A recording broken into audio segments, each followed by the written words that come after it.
What's going on, comic book fam? Here we are with another edition of unboxing. 3 packages today. I actually know what's in here, so there's not much guessing, but I don't know which order they're gonna play out, so we'll bear with me and we'll find out together. Here we go with the first one. Look at this, we got some festive, I guess, Christmassy type of packing over here. I guess it's some Christmas leftover packing or re-gifting of packing. So here is the first deal of the day. These are all from off of eBay, by the way. If you haven't watched my videos, then I buy on eBay constantly. Whenever I see deals, I snipe or I buy them as I see them. Usually I do bins. I don't do auctions, because auctions sometimes you tend to get a little drifted, shall we say, and spend a little bit more than you should on a book, and it always never works in my favor, but that's just me. So here we are with issue number 9 of Avengers, and this is first appearance of Wonder Man. Now, Wonder Man, I think at some point was either spec'd out for a series on Netflix or a movie or something like that, but regardless, that's not the reason why I bought this. It's just because it's a classic book, and you could even see through the bag that it's probably not in the best of shape. Let me put some more light in here. Aha! So it's from the pictures and description, I can't remember what the descriptions are from the pictures. I thought it was around like good. And let's examine. So there is still some gloss to the cover. Definitely needs some pressing. There's a chip going on over here at the top, which was quite visible in the images. There are a few chipping down the bottom as well. Is it complete? Is it loose? Anything loose? We'll find out right now. Nope, it's good. In other words, there is no, the staples are holding still. Obviously, they're not as tight as they were when the book came out. Beautiful artwork by Mr. Don Heck, by the way. Yeah, it's obviously quite, the pages are quite yellowing. So I mean, it's beautiful though. Really, really nice. I mean, like the colors pop out still.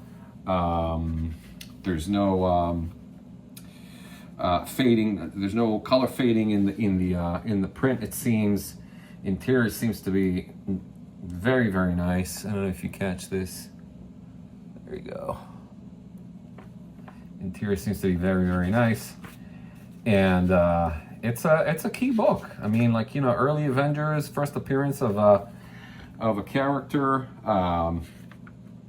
And here's the back cover. So the back cover also seems to be kind of in a goodish type of, so there's a little missing piece down here. And there it looks to be some soiling at the bottom over here. This is all treatable stuff, so I mean, like, this will be easily pressed, and I'll do my best to clean it thoroughly just to make sure that it looks presentable again. But what did I pay for this? So this was offered for sale, believe it or not, for $8. $8 for Avengers number 9, first appearance of Wonder Man. I scooped it right away. I mean, like, I looked at the pic, I glanced at the picture once, twice. It was like, doesn't matter as long as the cover is there. Overall, it was $15.47. So good job with the seller here. I don't know if you noticed, but this had 0 protection. I mean, in other words, like, this book didn't have any hard stock that prevented it from being bent or anything.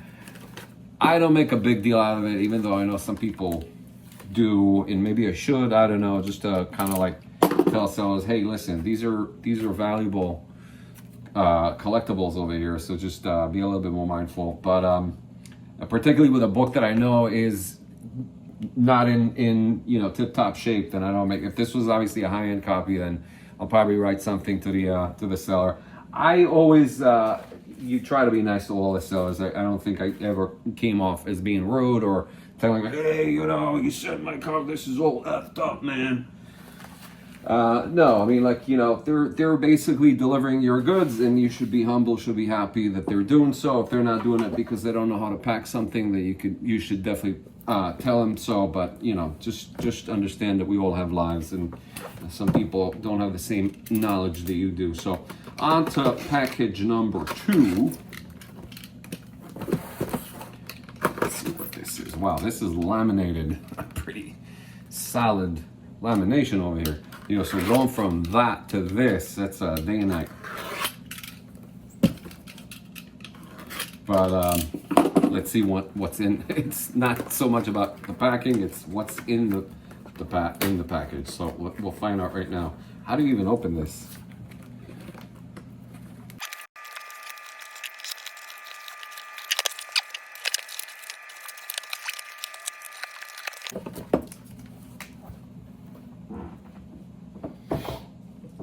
So here we go with, oh, look at this. It's a thing of art. Maybe we should grade the packing. Next time we'll do some grading for the packing jobs. So what do we have over here, you ask? I know what this is, and we're gonna find out right now. Painter's tape is cool. I love it because it peels off easy, and there's no need to use any sharp object to open this. So what we have here is failure to communicate. Now, what we have here are a whole bunch of Conan books. And it's not just regular Conan books, it's also, this lot also features 2 covers that are some of my favorite covers from the Copper Age era of Conan. And it's issue number 242, which features a Jim Lee cover. I don't know if you can see it. So it's this guy. It's a beautiful red Sonya cover. I mean, really, really, I don't think that this cover gets enough love. Beautiful. And then there's a Tom McFarlane cover of Conan, which I actually like. I'm not a huge fan of McFarlane, sorry Todd.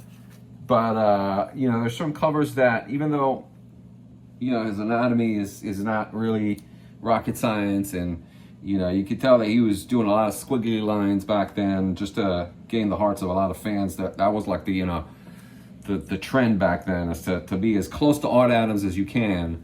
The difference between Art Adams and Tom McFarlane are clear, obviously. Art cared much about anatomy and perspective and images, whereas Todd was just like, let's just fill this page up with squiggly lines and get it over with. But look, composition-wise, this is a great cover. Nobody's going to take it away from Todd. And the condition of that is, as I expected. I mean, the guy labeled it as like, or girl labeled it as a very fine plus, I think, if I'm not mistaken, to near mint. And that's exactly what it is. There are a few minute, tiny spine ticks over here. If anybody is familiar with this book and that era that Marvel put out books, when was that, 92, 91? Yeah, they went into this really cheap paper, and you know, there's a lot of this stuff going on at that time. This is how it was just published. I mean, like, this is not like due to over moisture or anything like that. They were just printed on real, pardon my French, shite paper. And that's the reason why, even though right out of presses, they looked like they were, not mint, put it like that. But I think the graders understand that, because just as much as I've made that observation, they probably did. But regardless, there are some spine ticks over here. So this is probably at around like 9.0, 9.2 at best. But the cover is glossy. It seems like it hasn't been read, or, you know, read once or twice at most. So yeah, here we go. And it even says over here, it's funny, the guy even put over here, very fine plus, needs pressing. Okay, and that's exactly what it shall receive. And the other one over here is 242, as I mentioned. And yeah, oh yeah, this one's in better shape. This one has no color breaking spine ticks. Now the glare will tell the story. It needs pressing for sure, but there are no color breaking ticks over here. So that's definitely it needs a press or two or three, and it will get the job done, and it will get it back to a beautiful near mint status. I mean, I'm actually convinced that I will be able to get that to be 9.8 at 9.8 standard. It's the same situation with this one, obviously. The way that these books were pressed at the time was just, well, it's not the way they were published or printed, it's just the paper they used was very, very cheap, so that's the reason why. But this is a nice copy. I've had one before, I graded at 9.8, and I sold it for a pretty penny, I would say also, and I regret for doing that. I'm probably gonna do the same thing with this though. So these are the books that I love to come across, because I call them sleepers, because people know about them, they're kind of under the radar. They're classic covers. They're just overlooked. They're just not like, your, ASM 300, 298, your, Jim Lee, Batman Hush series or any of that stuff. But they're so loved by the fans of the hobby, of the era, the character, and the artist. So every time that I see them, I go through my feed and I go like, oh, that's 242, 243, 241. Let me get him. And there's also 243, issue number 243 with a Portasio cover. And this is that Jim Lee? I mean, like, I never know. It may be Jim Lee, I'm not sure. Because it looks like a Jim Lee signature. I never knew if it was Jim Lee or not. If it is, then I will find out, and I'll probably put a correction over here on the video in a second. But another good cover. Now this one's a newsstand, by the way, so let's find out what shape this guy's in. Yeah, I mean, wow, really nice. Definitely near mint. Definitely better quality paper here. And I mean, for a newsstand, that's, those were beaten around like crazy at the time. Yeah, so there's another gem for you. We'll probably press and grade that as well. And so good job, seller, on all fronts. How much did I pay for this? That's the cherry on top.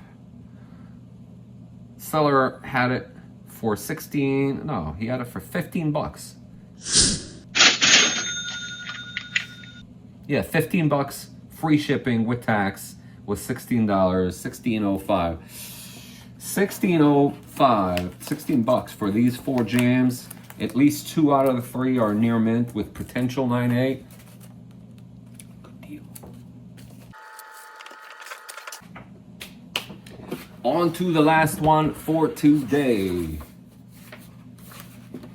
Do not bend. Like, this is like what the seller wrote on it.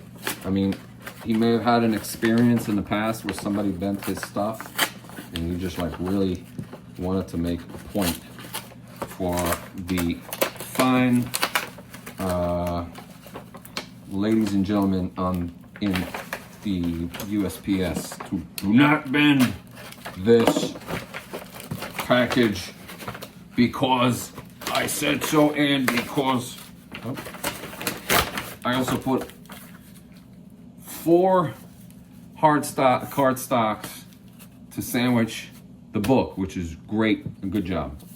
Now, what's in here? Let's find out. Now, by the way, for people, by the way, this is really cool. I mean, like, the way that the seller handled this is excellent, I think. I mean, a lot of people go the Gemini route, which is cool as well. Obviously, it's just if you want to save a buck and you come across like hard cardboard material, and whether you go to, I don't know, like Costco's, BJ's, sometimes they just have a bin full of them, and you're not afraid of doing a little bit of work and prepping your own. These are, I actually prefer these over Geminis. Geminis sometimes are a little loose unless you tape them like you saw on the other package. It's just an observation. You know, like clearly, as I said in the outset, I don't care how you send it as long as it's protected. Really, I'm not fussing. I'm just saying for sellers that are watching this video and are, you know, wondering, like me personally, and you know, I buy tons on eBay. If I get a package that's sent like this, I am so happy. I don't need any fancy material. You can put it in a regular envelope and just stuff it with cardboard material and tape it neatly. That's all. That's the only thing you need. You don't need to spend money. You don't have to go and order special packing material. This is all easily done. So what do we have over here? We have Spider-Man. We talked about McFarlane a second ago.